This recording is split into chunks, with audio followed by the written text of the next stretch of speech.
Halo teman-teman semua, apa kabar hari ini? Semoga hari ini kita pada sehat selalu ya. Seperti biasa teman-teman, pada hari Sabtu kita itu akan share analisis pada Euro USD ya. Nah, untuk hari ini, Sabtu ini, kita akan share di pair GBP USD. Banyak juga teman-teman trader yang suka pair ini ya, termasuk saya teman-teman. Oke, jadi kita langsung aja bahas potensi pergerakan harga untuk minggu depan. Oke, kita gaskan mulai dari time frame daily. Sebelum kita ke pola candlestick terakhirnya, kita coba lihat trennya terlebih dahulu. Untuk saat ini di GU ini sedang mengalami kenaikan ya. Jadi boleh kita simpulkan ini harga sedang bias buy. Nah, saya melihat adanya trendline di area sini.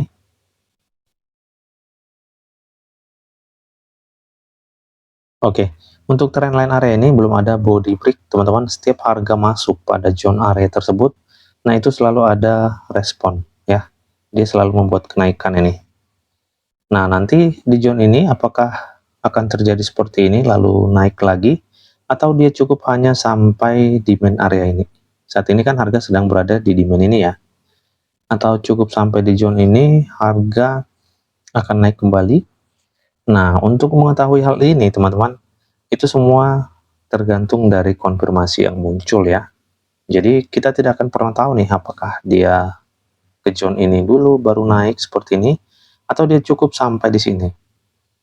Nah, untuk mengetahuinya tentunya kita butuh ada nggak sih pola konfirmasi dari zone ini setelah reject untuk buy. Nah, itu teman-teman yang membuat kita paham nih, berarti harga ini cukup sampai di sini jika ada konfirmasi di zone ini. Jadi seperti itu ya. Kalau tidak terkonfirmasi nantinya untuk buy, ya berarti harga ini masih akan ke sini teman-teman. Dan kebetulan juga kalau kita melihat area ini, nah ini kan berupa resisten ya. Resisten ini pas dengan adanya trendline di sini.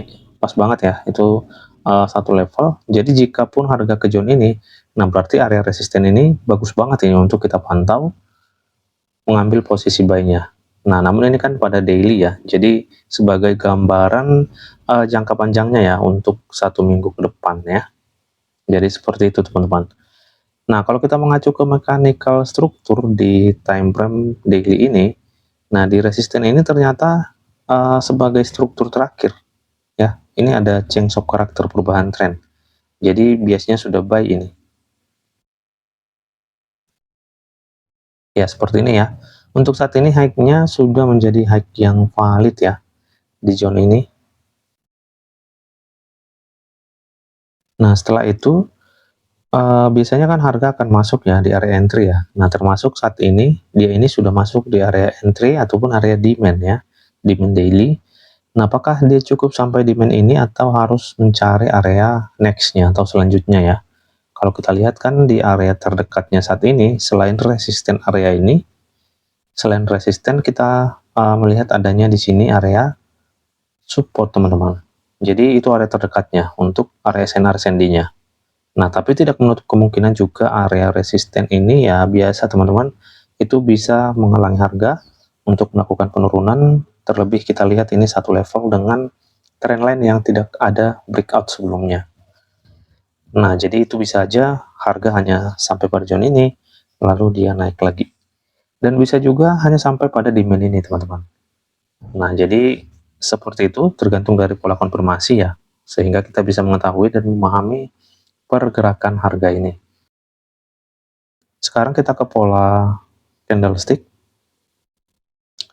Kalau kita lihat di pola candlestick terakhir ya di hari Jumat, nah di situ ada rejection ya, rejection, dan dia itu close di atas dari shadow candlestick ini. Ya kalau kita lihat memang untuk bullish ini, nah ini kan ada bullish ya. Nah di sini memang dia sudah body break ya, tapi kalau kita mengacu dengan adanya area support ini ataupun low dari candlestick bearish ini, nah itu gagal di body break teman-teman. Ya itu gagal. Jadi jika ada momentum seperti ini biasanya sih ada reject kembali ke atas ya. Nah kalaupun nanti ada penurunan kembali, yaitu tunggu pola konfirmasi kembali teman-teman untuk posisi penurunannya. Menurut saya seperti itu teman-teman. Nah artinya kalau sampai zone ini, rejection ini, ada pola kenaikan ataupun konfirmasi kenaikan, kita bisa teman-teman mengambil posisi buy-nya. Walaupun kita perhatikan ini belum memasuki area trend line-nya atau area resisten di sebelah kiri ini. Yang jelas kalau ada pola konfirmasi kenaikan untuk minggu depan kita bisa ambil posisi buy-nya. Nah, seperti itu. Jadi, kalau tidak terkonfirmasi untuk buy, nah ini potensi akan seperti ini, turun lagi teman-teman. Apalagi di zona area ini atau di zona area ini nanti terkonfirmasi untuk sell, ya jelas harga ini masih akan turun. Jadi seperti itu teman-teman. Ya, untuk nextnya kita boleh marking area zone ini ya.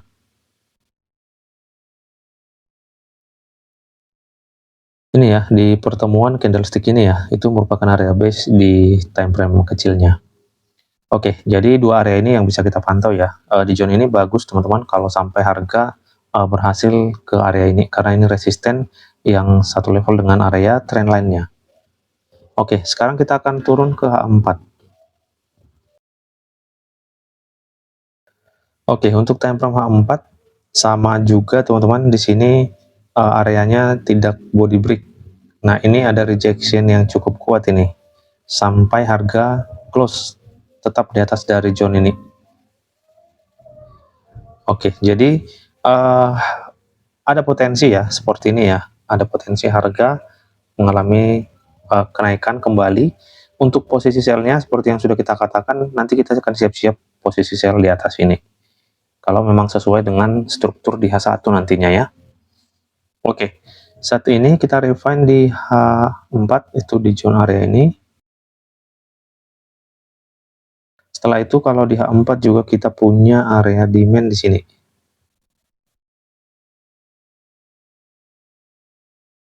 Nextnya ini juga area demand ya, yang kita katakan tadi area di daily ya, pertemuan candlestick itu. Nah, itu merupakan area base di sini. Oke, ada dua area lagi untuk posisi buy kita ya, jika zone ini tembus. Tapi untuk saat ini belum ada breakout di sini. Ya, sekarang kita langsung aja ke mechanical struktur di time frame H1-nya, teman-teman. Nah, untuk mechanical struktur di H1, coba kita cek dulu ya. Kalau kita lihat di atas ini tidak break body ya, di sini juga tidak, padahal ini high valid ya. Ini juga valid tapi tidak body break. Nah, di sini juga tidak ya. Oke, berarti di zone area ini ya. Nah, ini teman-teman, di sini kan dia sudah body break ya. Jadi ini sebagai break obstructor terakhirnya di time frame H1-nya. Nah, seperti ini. Sekarang untuk yang ini kan tidak body break, ini juga tidak. Ini juga hanya sweep juga teman-teman. Harga mengalami penurunan. Nah, sekarang ini sebagai low valid di time frame H1-nya ya. Dan ini sudah di body break di H1. Berarti ada perubahan tren ini. Nah, kalau kita tadi melihat di daily tidak body break, di H4 juga tidak body break, pada H1 sudah body break, terjadi change of character. Jadi untuk saat ini bias di H1 itu bias sell teman-teman ya. Jadi kita masih layak ini menunggu posisi sell-nya di atas itu. Nah gitu teman-teman. Jadi kalau terkonfirmasi nanti di atas ini, dari zone area ini sampai ke zone area ini ada konfirmasi sell, kita bisa hajar posisi sell-nya ya. Jadi seperti itu teman-teman. Berarti nanti harga ini berpotensi akan masuk kembali pada zone area ini kalau ada pola konfirmasi penurunannya. Ya, untuk saat ini kita cek untuk low-nya belum valid ya. Ini belum ada low valid, dan hasil rejection ini dia itu tidak nge-close area candlestick ini. Ini kan ada candlestick bearish ya. Kalau ini di close tadi terjadinya dominan break, nah maka harga ini akan mengalami kenaikan dari zone area ini.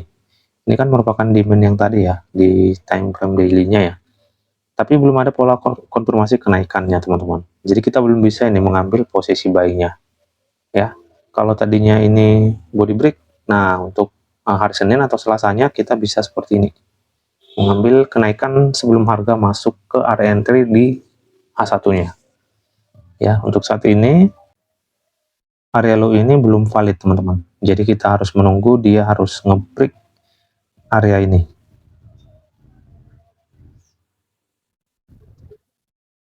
Oke, ini inducement di time frame H1 yang harus di break sehingga kita bisa open posisi sell salah satunya di zone ini.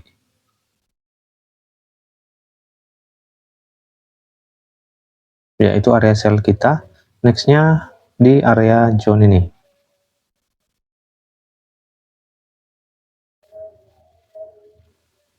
Nextnya ke area paling tinggi ya, ini ya.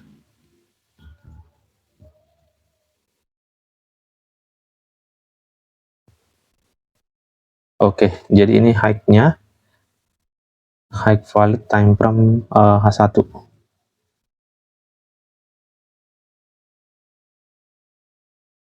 Ya, jadi ini tadi kan high valid di time frame daily juga ya. Nah, ternyata ini sebagai high valid di time frame H1-nya juga.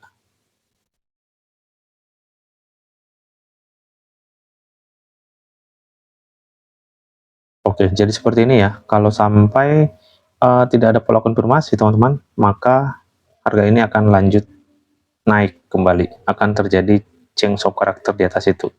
Nah, jadi untuk minggu depan kita akan gambarkan potensi yang akan terjadi. Ini yang harus kita pantau, teman-teman. Area-area entry kita ini, karena saat ini adalah bias sell, change of character pada satu. Jika terkonfirmasi di salah satunya, katakanlah di zone area ini, maka kita bisa open posisi sell. Nah, bisa disesuaikan nanti dengan Fibonacci retracement ya, seperti ini. Nah, kalau tidak terkonfirmasi untuk posisi sell-nya, potensi harga ini akan lanjut mengalami kenaikan. Nah, seperti ini teman-teman. Berarti kita simpulkan untuk rejection-nya itu hanya sampai pada demand ini. Nah, bagaimana jika dia terkonfirmasi di yang pertama ini ya? Kalau terkonfirmasi, kita tetap bisa ambil posisi buy-nya di bawah ini. Seperti ini. Apalagi ini dekat dengan trendline ya, area ini ya. Pokoknya ada pola konfirmasi nanti di sekitaran area ini dan area ini. Nah, kita bisa untuk posisi buy seperti ini. Oke, jadi ini teman-teman, potensi yang harus kita cek nantinya pada minggu depan ya, di GBP USD ini. Oke, itu aja teman-teman yang bisa kita analisa untuk pair GBP USD di minggu depan. Semoga bermanfaat dan menambah wawasan untuk kita semua. Terima kasih, salam profit dan tetap semangat.